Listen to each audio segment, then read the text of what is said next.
ಈ IAS ಅಂತ ಏನಾದರೂ ಆಪ್ಟ್ ಆದ್ರೆ ನೆಕ್ಸ್ಟ್ ಮೇಘನಾ ಅವರು ಈ ಸರಿ ಮತ್ತೊಮ್ಮೆ ಬರೀತಾ ಇದ್ದಾರೆ. ಇವರಿಗೆ 465ನೇ ರ್ಯಾಂಕ್ ಬಂದಿದ್ರು ಕೂಡ ಯಾಕೋ ತೃಪ್ತಿ ಇಲ್ಲ ಇವ್ರಿಗೆ. ಎರಡನೇ ಅಟೆಂಪ್ಟ್ ಅಲ್ಲಿ, ಮೊದಲನೇ ಅಟೆಂಪ್ಟ್ ಅಲ್ಲಿ ಫೈನಲ್ ರೌಂಡ್ ಅಂದ್ರೆ ಪರ್ಸನಾಲಿಟಿ ಟೆಸ್ಟ್ ವರೆಗೂ ಹೋಗಿದ್ರು. ಸೆಕೆಂಡ್ ಅಟೆಂಪ್ಟ್ ಅಲ್ಲಿ 465th ರ್ಯಾಂಕ್ ಬಂದಿದೆ. Already she is a KS officer. Still she wants to try once again. October 4th ಅಲ್ಲ ಇರೋದು ಪ್ರಿಲಿಮ್ಸ್, ಅದಕ್ಕೆ ತಯಾರಿ ನಡೆಸ್ತಾ ಇದ್ದಾರೆ.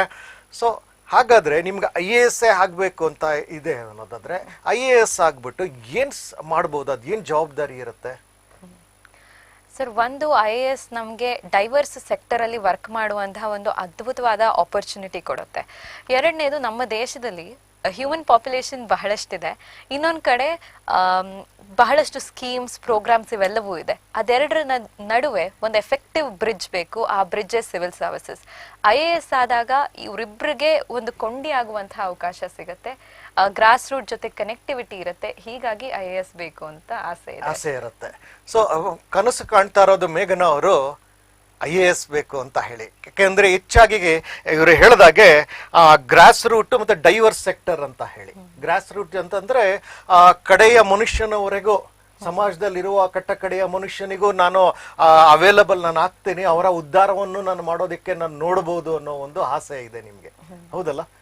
ಆದ್ರೆ ಈ ನಿಮ್ಮ ಒಂದು ಪಯಣ ಈಗ ಶುರು ಆದ್ರೆ, ಒಂದು IAS ಆಫೀಸರ್ ಪ್ರಾರಂಭದಲ್ಲಿ ಶುರು ಆದ್ರೆ, ಅದು ನಿಮ್ಮ and what is your age ಕೇಳ್ಬೋದಾ? 25.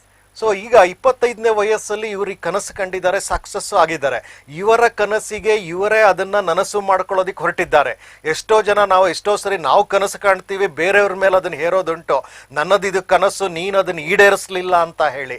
ಆದ್ರೆ ಇಲ್ಲಿ ಮೇಘನಾ ಅವರು ಅವರೇ ಕನಸು ಕಂಡು ಅವರ ಕನಸನ್ನ ಅವರೇ ಈಡೇರಿಸ್ಕೊಳ್ತಿರೋ ಅಂತ ಒಂದು ವ್ಯವಸ್ಥೆ ಇದೆ. ಸೊ ಇಂಥವರು ಬಹಳಷ್ಟು ವಿರಳ ಇರ್ತಾರೆ. ಇವರು ಕೂಡ ಈಗ IAS ಅಂತ ಮುಂದುವರಿತಿದ್ದಾರೆ. IAS ನಿಮಗೆ ಬಹಳ ಚಿಕ್ಕ ವಯಸ್ಸಿನಲ್ಲೇ ಸಿಗೋದಾದ್ರು ಮುಂದೆ at the time of retirement next 35 years and ಅಲ್ಲಿ where exactly you can reach?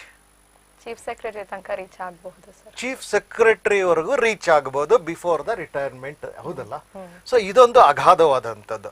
ನಿಮಗೆ ಈ ವಿಡಿಯೋ ಇಷ್ಟ ಆಗಿದ್ರೆ ಲೈಕ್ ಮಾಡಿ, ಚಾನಲ್ನ ಸಬ್ಸ್ಕ್ರೈಬ್ ಮಾಡ್ಕೊಳ್ಳಿ, ನೋಟಿಫಿಕೇಷನ್ ಬೆಲ್ ಒತ್ತಿ, ಹಾಗೂ ಬಹಳ ಮುಖ್ಯವಾಗಿ ಇತರರೊಂದಿಗೆ ಹಂಚಿಕೊಳ್ಳಿ.